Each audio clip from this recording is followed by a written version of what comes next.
Okay, folks, let's get started. Welcome to Lecture 40, the summary and goodbye lecture, the swan song of 61C. How fast it's been, right? It seemed like we just started getting to know each other. Here's what Project 1 is going to be about. And now look at all of us, seasoned people who know the whole stack. It's incredible. Exhausted, I'm sure, as well. Technology news of the day, there's a fascinating report, which is that global data growth, which you think would just be growing exponentially with a population, is actually limited, and it's limited by the human brain. It's a fascinating study on the size of files and MIME types and understanding some power curves about how fast we can be generating data, and it turns out they believe that the human brain is the limit of that. Hello to Jonathan Shu, professor from CSUMB, who's watching lectures and using those in his class. It's wonderful that that's happening. We're going to have 61C surveys online. We're going to have a Google form, and at the end, you take a screenshot of your name and your ID and the screenshot of the closing page of the submission form after you get the Google form. Says, thank you for submitting to Google Forms. Send that to us as Brian will have more details about this on the Piazza, but you'll email that as your submission. That'll be like your new, Project 5 will be that, and you'll submit that, and we'll give you some APA credit for doing that. So we want to thank you for the effort of taking time to give us feedback in that way. Keeping it online is a lot easier than doing it by paper, even though HKN does do it by paper still, but we are moving online with that. But anyway, that's our internal 61C about which labs are broken. This is all for the future, right? This is all information really for Dave Patterson, who's teaching this in the spring. What should we be fixing about 61C, things that we can make changes about? So that's great feedback for him. Also, please do register your iClickers. I can't tell you how sad I am at the end of the semester when I realize that people haven't been registering them, and I want to give somebody credit, but there's a person who I know has been sitting in the front row clicking in every week, but they never connected their name with that ID, the serial ID on the back of the iClicker. You need to register that to be able to connect those two so that I can give you credit. So please do that so that I can download the spreadsheet from the iClicker people, and they'll say, oh, Bob deserves these many points. Let me jump right in here and insert Mike's stuff, and I'm going to close out with some follow-up slides of what the future might hold and some other things, but I'll let Mike just launch right into his stuff and yield the floor. Here we go. There's that, and there's that. Okay, and the slides are coming. Which slide? The handouts. Oh, the handouts are coming. Okay, good. Okay, well, all I'm going to do is remind you what we covered.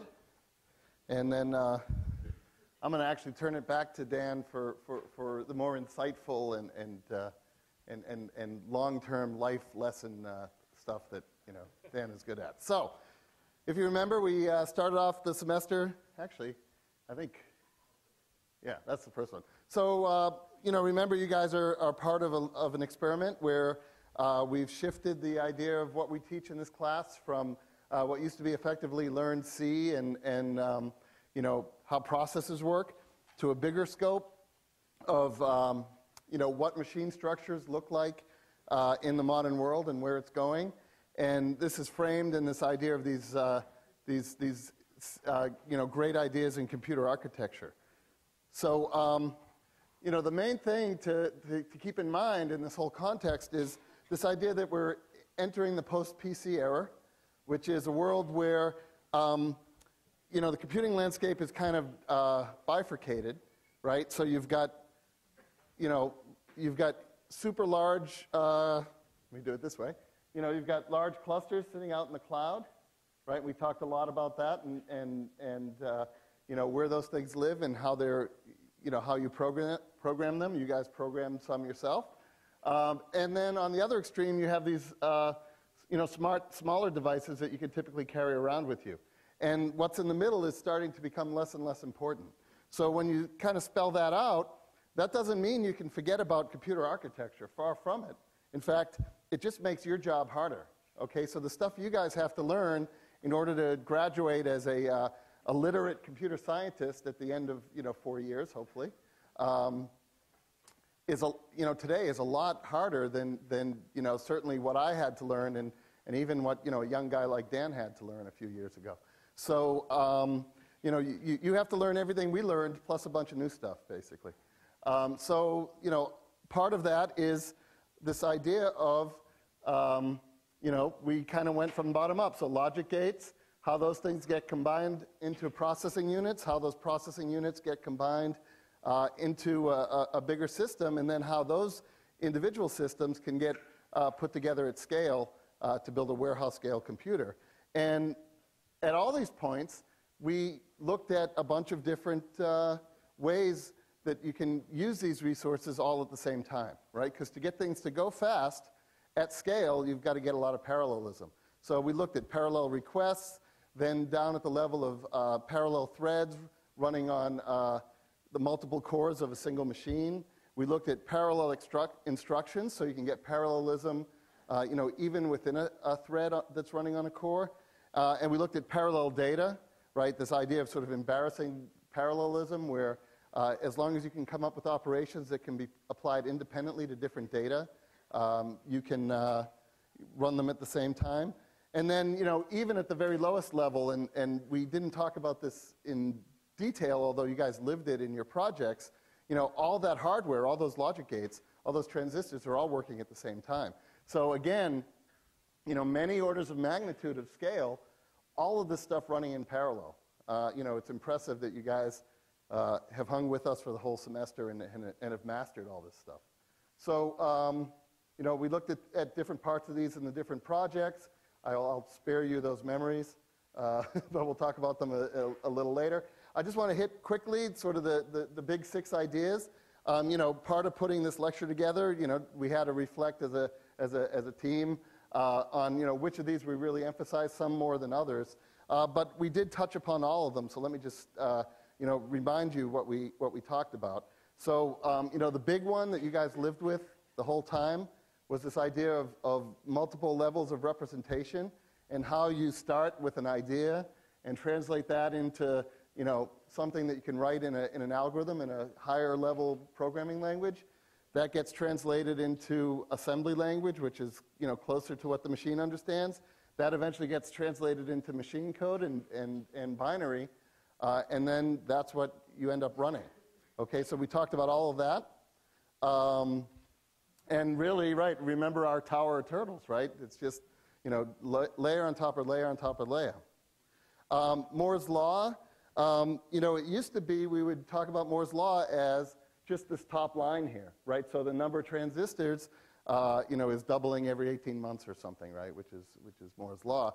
But unfortunately, things aren't that simple anymore because of these other things that are going on. In particular, you know, we can't run the clocks. We can't keep increasing the speed of the clocks, right? Because of power concerns and because of heat concerns. Okay, so the amount of power we can put through the system is leveling off.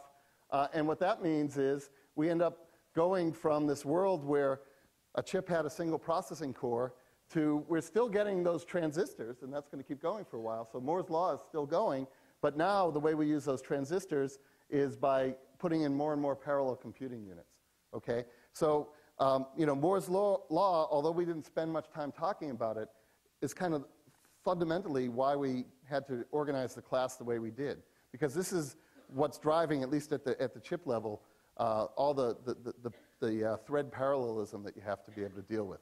Okay, so you should be able to look at a graph like this and understand the trends that this is telling you and what that's going to mean for the future. You know, the other thing that we spent a lot of time talking about was the memory hierarchy. I just wanted to remind you of this analogy of how close things are. And remember, you know, anytime what you're looking for isn't in that L1 cache, you got a long wait, and that wait might be a factor of 10, but it might be, you know, a factor of 1,000,000. So you know, you have to manage that hierarchy, and the way you do it, you know, as we talked about, is through this idea of caching and virtualization. We talked about it going from the processor to the processor cache, from processor cache to lower level caches, from lower level caches to memory, and then the big one was from memory to disk, right? So don't forget about that. So that's number 3. So, yep, we're almost done. 4, parallelism. Again, we looked at it across the whole spectrum. You know, this is instruction parallelism. is one of the things that we spend a lot of time on. And again, the idea is, in order to get things to go faster and faster, yes, the hardware, we're not making the clocks tick any faster. So the only way we're going to get things to scale out, right, be able to solve bigger problems and to be able to solve them faster by getting more things happening at the same time. And again, this is happening at every level of this big system, from those data centers we showed you that they're building in Finland, or I think it was Sweden. Maybe there's one in Finland. All the way down to the transistor level. Okay, and so we talked about all these different kinds of parallelism. Unfortunately, we were having a good time until Brian last lecture ruined everything and told us that it's not that easy, and that there are some fundamental limitations in how much you can get out of parallelism. Oh, do you want to hand those? Maybe you should just hand them out. Okay, great, thanks. Yeah, so, Brian rained on our parade, but it wasn't really quite as bad as it looks like it might be, and that's because there are certain assumptions built into Amdahl's law that make it so that it's not the only game in town. And in particular, the fact that the amount of work we have to do is ever increasing means that even if a particular job doesn't go any faster, we've got more and more jobs to run, and we're going to get benefit out of parallelism that way. It's just you can't, you have to understand Amdahl's law to understand sort of the fundamental limitations of parallelism for a given computation. Great idea number 5. I think you guys might decide it wasn't such a great idea. But we learn a lot of things in class. You read a lot of things in the book. You actually go out and then try to implement them on a real system. And sometimes it works the way you expected, and most times it doesn't. In retrospect, maybe that shouldn't be so surprising, given that you're sitting at the top of that tower of turtles, and there's layer after layer after layer after layer underneath, virtualizing, hiding things, making each layer making its own decisions about what's going on. But hopefully you learned the importance of trying to understand the performance in a systematic way, and got a better feel for sort of which things work and which things require a little more subtlety to get them to work. And that was great idea number 5. But none of this stuff is worth doing if you can't understand the performance and how to improve it. And then finally, we spoke very briefly, really just towards the end of class, about this idea of making a system more dependable via redundancy. And we saw it in a couple places. We saw it, you guys lived it when you did the project on EC2, because you were using distributed resources that are spread across multiple racks in multiple areas of multiple data centers. That stuff can be built to fail over, so that if you get a failure in one area, you can pick up the computation in another. MapReduce, or Hadoop, which you used, is doing a lot of that for you under the covers, so you don't have to worry about it. But it's structured so that you can take advantage of redundancy. We spoke in the context of networks. We had the idea of a checksum, which is basically redundant data that at least tells you if there's a problem. And then there are other versions of those that actually help you correct the problem. And then finally, just I guess at the beginning of the week, we spoke about RAID devices and the fact that you'd like to use lots of disks, because parallelism is how we make things go fast. It's just as you add disks, you add the potential for failures. So if you plan to use a lot of disks, you've got to expect that on a pretty regular basis, one or more of those disks is going to fail. How are you going to cope with that? And the way you cope with that is through these RAID architectures that replicate, they copy some of the data in a different way, say by using a parity bit. So you use extra data to make things more reliable. Okay? So those are the 6 big areas. We saw them sort of across the whole stack, and there are things that you're going to see over and over again in your more advanced classes here, and then as you go out in the real world and start trying to build systems that do useful things. And so I hope that context sort of brought us all back to why we were covering all that stuff. Okay, Dan? Great. Thank you.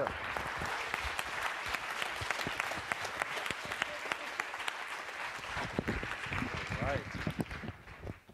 Thank you, Mike. That's awesome. So let's jump right into asking you about how Project 3 went, which was four, say there, ba-da-da, and then 4. So let me click this here, and I'll do this here, and I'll put this up here, and then Mike and I are going to go over here and do something special. We have to do something here. Yeah, this is the thing.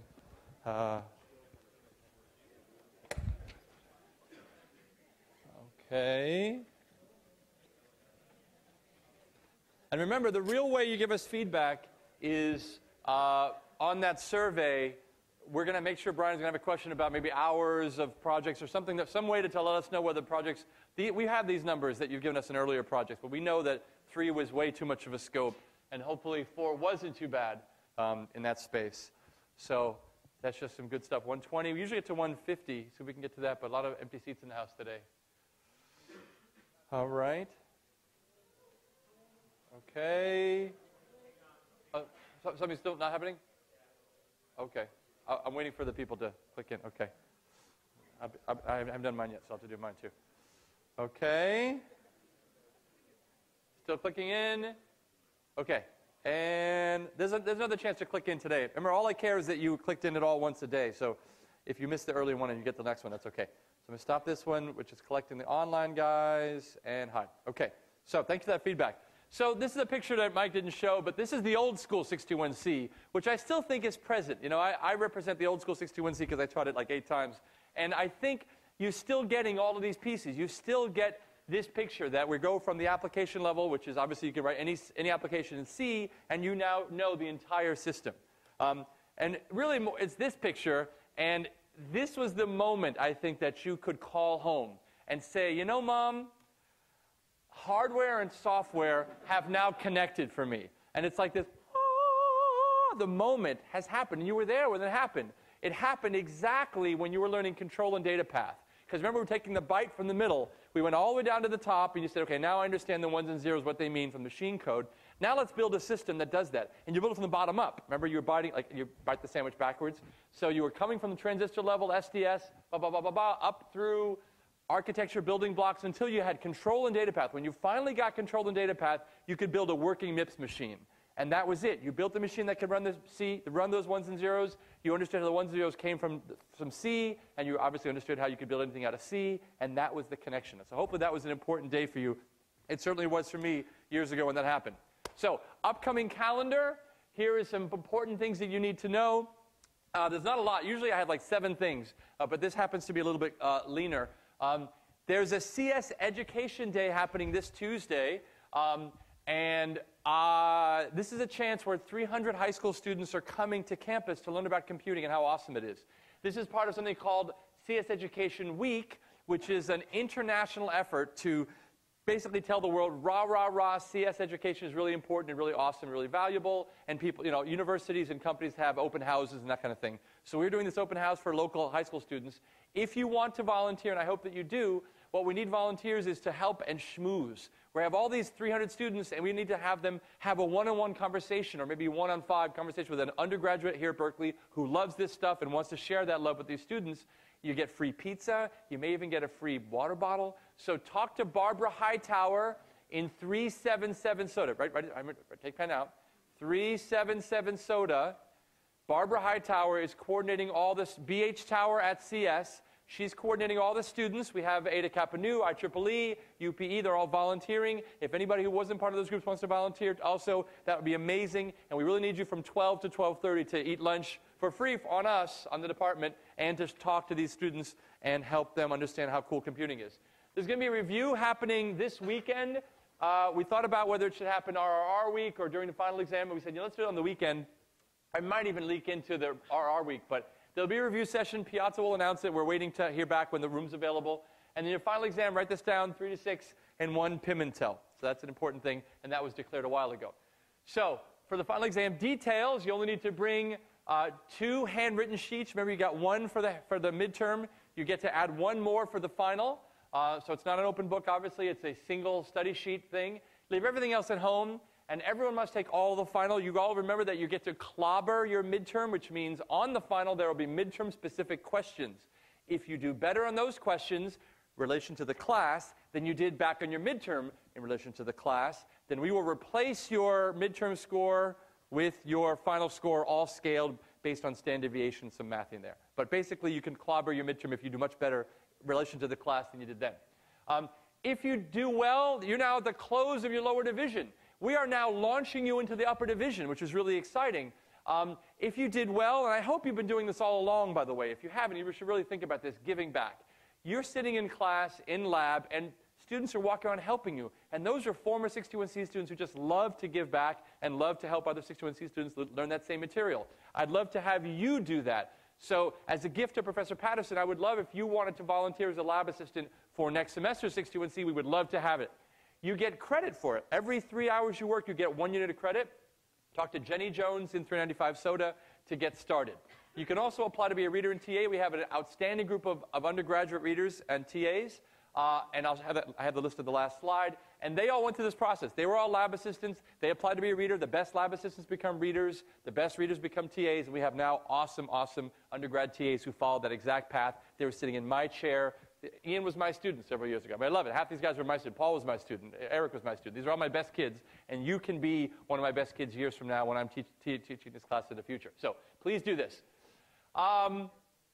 This is an important thing. This is kind of launching you into life, which is now you're thinking about upper division. You now have all the tools it would take to join a research group. You probably had them earlier, but you certainly have them at the close of 61C. So the Godfather answers all of life's questions. And one of the things that makes Berkeley Berkeley is not that we have great teaching. We certainly do. It's that we have awesome research. That's why we're ranked number 2 in the world. Not just in the country, not just the top public university. That's all known. But the top, we were number 2 in the entire world, according to this 1994 survey. Because of the, then they adjusted the metrics and we dropped down to like 10 or something. But it doesn't matter. We're still top 10 in the world. In the world. It was a great time in 94. We partied a lot in 94. That's true. After those rankings. Number 2, woo! Harvard, by the way, was number 1. So it is about research. And you could take a job for minimum wage, $10 an hour, working at your dorms, serving slop to your housemates, or for the same money, you could be working for a professor in which, A, you can get real valuable experience. You can decide whether research is for you. That may change the path of your whole life, A. B, you're doing great work for Cal. You're helping a research project. That's awesome. C, that person is getting to know you, and so you're getting one-on-one connection with the faculty and grad students. That's always a valuable thing. And D, you are impressing somebody, and that sometimes can be the key ticket for you to grad school. You get that golden letter. I'll do the same sound twice. Oh, that's the golden letter that you attach that to your grad school application or your job application. That can make such a difference. It's about the mob is about vouching for you. In the mob, you have to vouch for somebody before they can be a made man. Same idea when you go to grad school or get a job. Less about the job, but more about grad school. And the last one, if you actually are going to grad school, you need to think about getting your name on a paper. Make sure that you are working with the team whose job it is to get a paper out and your name is on that paper. That can really make the difference. When we look at all the grad school applications, how many people get in without a name on the paper? Very few. The bar is much higher than it was when we started. So you really need to get a paper on your resume. And Armando Fox and others have set up, Jeff Boker have set up this amazing matching site. So right down the bottom number, or circle that. That's a great site and getting much more active. In terms of EECS stuff, the bottom guy's going to be better than the top guy, probably. All right. Other things you can do, a lot of things. You got HCAN waiting on tap. Here are some places for you to go right out of 61C. If you love this stuff, the next 2 courses are 162 and 150. 150 it was the course that really set me on fire with this stuff. I loved my equivalent 150 course at MIT. It was basically, I took the 61C lower division course, but 150 was when I just said, this is awesome. And I'm shouting to the rooftop, this is awesome. So 150 is amazing. It is a 5-unit course on the books. You need to treat it as an 8-unit course. Okay? It is that hard and that wonderful. It's an open-ended project. You choose many times that when they teach it, they make it an open-ended project, which means you can bite off this much. Your eyes get really big. Oh, I'll bite this off. And then you got 3,000 wires, and you try to connect them up to the last week, and so it's bad. Treat it like an 8-unit course, and make sure you have a lot of free time when you take 150. Awesome course, a lot of work. We're trying to fix that, but for now, it's still treated as an 8-unit course. There's a CS9 series of the self-paced. If you want to learn other languages, it's awesome. You can learn Python, Unix, and or C++, as well as Java, which you know already, as well as C, you know already, Scheme, you know already. Those are the 3 that you probably don't know, and those are great for upper division courses. I run or coordinate 3 different groups. Games Crafters is an awesome game theory R&D group I run. Raise your hand if you're involved with Games Crafters. Get some love. Come on, put your hand high. Wave your hand high. Wave it around. Look at this. There's like 4 or 5 or 6 of you in here. I love it. This really great group. Talk to these folks. If you look around, see a hand up. Talk to them after class. It's a great group. I encourage everyone from 61C to come in because you guys can jump in and do real work really fast, much more so than people from, say, CS10. Although they're welcome too, but you guys hit the ground running. MS-DOS-X is basically learn how to program iOS devices, and ka-ching, if you know what I'm saying with that one, has a lot of opportunities for people to make money. Every week I see it's like, hey, do you know anybody who can program an app? I'm going to pay them a lot of money. I wish I had more students that could do that. So it's a great course to learn that. UC Bug, if you ever want to work at Pixar or Lucasfilm or get involved with that, UC Bug is the way to start, and it's wonderful. So, clicker question, read 5 parts of any computer in the future. What do you think the most important computer component will be? And while you're clicking, I'm going to do some signing. Mike, do you have a, give this that? Thank you so much. So we're clicking in, and we're going to have a chance to talk to, celebrate some of the top CS Project 3 people.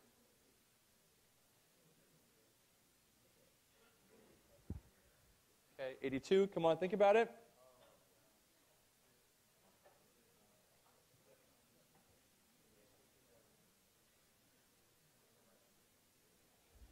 Okay, 130. Let's make this a partner one. And stop and talk to your neighbors. Go, we'll do it for another minute. Go ahead. It's a very, very philosophical question,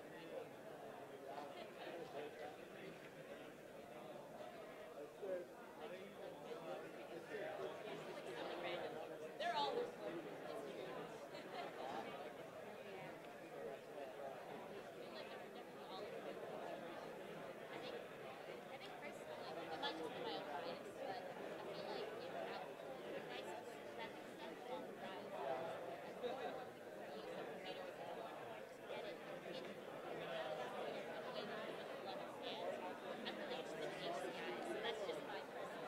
All right, vote again.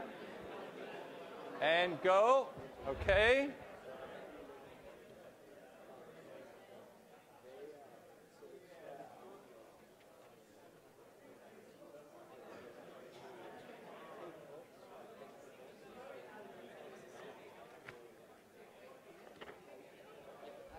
Okay. All right, very good. Okay. Come on in, here we go, finish it up. 3, 2, and no more bets. All right, no more bets. So let's see how you voted. And let's see who has the right answer here. So clicking. With my crystal ball, I can tell you what the right answer is. And you said, ooh, look at that, all over the map. Interesting. Very, very flat. Well, the right answer was D, input. And let's see why that is. Let's see why that is. Congratulations to D.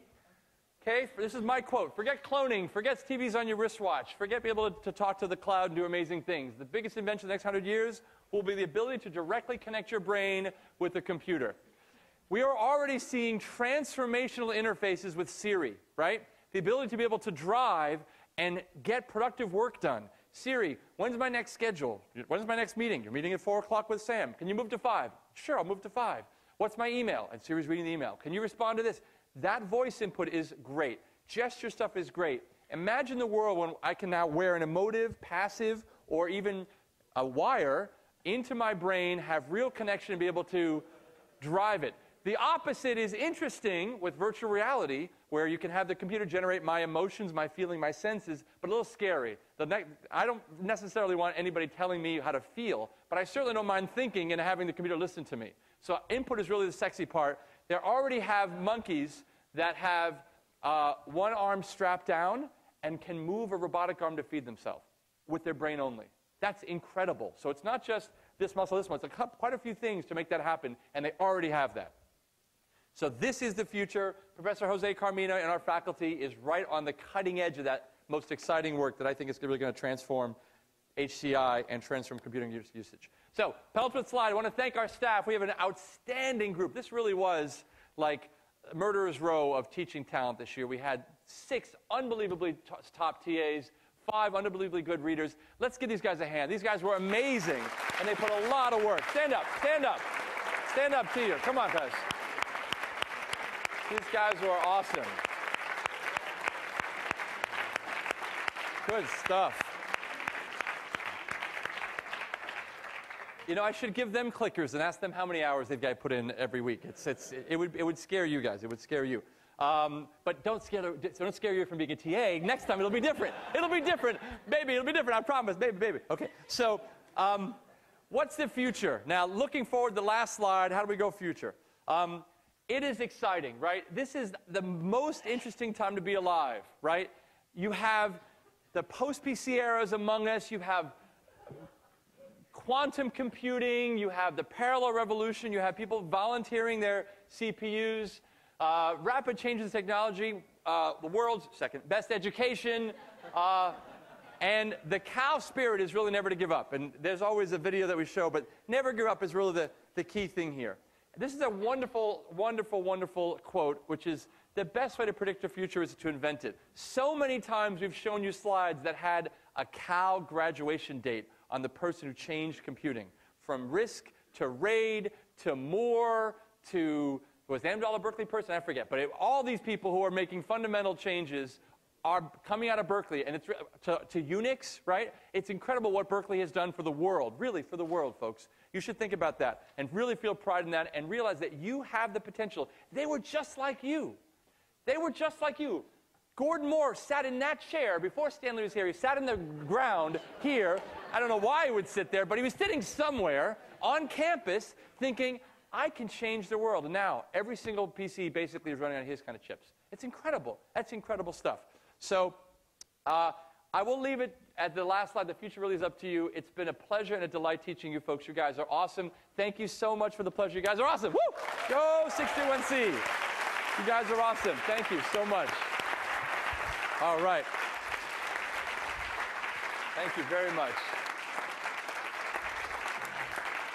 Before I turn it over to Ada Kapanu, who is here in the house, so somewhere in the house, don't leave, we're going to do surveys. I want to congratulate 12 people who really did some incredible work in Project. I'm going to read some names. Come on up, and we'll give you some awards for being the top students for Project 3 performance. So I need some help with Da Yu Kim. Come on up if you're here. I'm going to read names.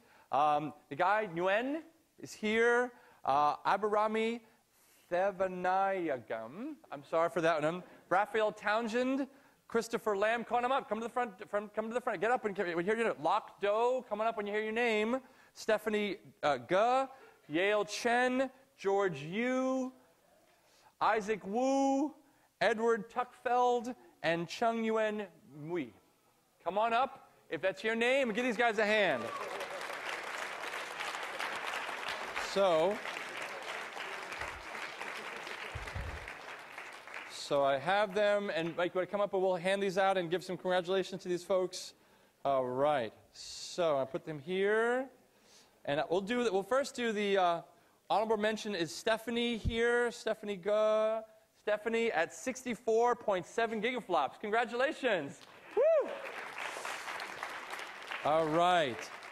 George, is George here? Your partner? George, again, 64.7 gigaflops. Congratulations, George. Wonderful. All right. We're ranking this here. Let's make sure we get it all right. It's going to get more and more impressive as we go on, so I think this is the next one. So Yale Chen and Isaac Wu. So Mike will hand off Isaac, and I'll hand off Yale. Are they here? All right. Congratulations. Congratulations. Wonderful. Wonderful. Perfect. Perfect. Excellent. So I'm up to Edward Tuckfeld at 67.4 and Chung Yuen Mui at 67.4. Edward and Chung Yuen, are you here? Okay, we'll pass them. But again, impressive, 67.4 gigaflops. At 67.9, Lockdo and Christopher Lamb, third place. Well done.